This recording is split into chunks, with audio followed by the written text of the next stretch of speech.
கொள்ளப்பட்ட ஆறாவது வேத பாடம் லூக்கா எழுதிய சுவிசேஷம் 1ஆம் அதிகாரம் வசனங்கள் 46 முதல் 55 வரை. லூக்கா எழுதிய சுவிசேஷம் 1ஆம் அதிகாரம் வசனங்கள் 45 முதல் 55 வரை.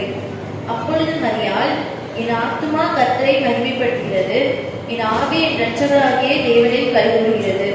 அவர் தம்முடைய அடிமையின் தாழ்மையை நோக்கி பார்த்தார். இதோ, இது முதல் எல்லா சந்ததிகளும் என்னை பாக்கியவதி என்பார்கள்.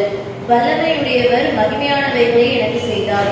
அவருடைய நாமம் பரிசுத்தம் உள்ளது. அவருடைய இரக்கம் அவருக்கு பயந்திருக்கிறவர்களுக்கு தலைமுறை தலைமுறைக்கும் உள்ளது. தம்முடைய பிரீத்தினாலே பராக்கிரமம் செய்தார். இருதய சிந்தையில் அகந்தை உள்ளவர்களை சிதறிட்டார். பலவான்களை ஆசனங்களிலிருந்து தள்ளி தாழ்மையானவர்களை உயர்த்தினார். பசியுள்ளவர்களை நன்மைகளினால் நிரப்பி ஐஸ்வர்யம் உள்ளவர்களை வெறுமையாய் அனுப்பிவிட்டார். நம்முடைய பிதாக்களுக்கு அவர் சொன்னபடியே ஆபிரகாமுக்கும் அவன் சந்ததிக்கும் என்றென்றைக்கும் இரக்கம் செய்ய நினைத்து தம்முடைய தாசனாகி இஸ்ரவேலை ஆதரித்தார் என்றார். வாசிக்கும்படியாக தெரிந்து கொள்ளப்பட்ட 6வது வேத பாடம் வாசித்து நிறைவாயிற்று. தேவனுக்கே மகிமை உண்டாவதாக.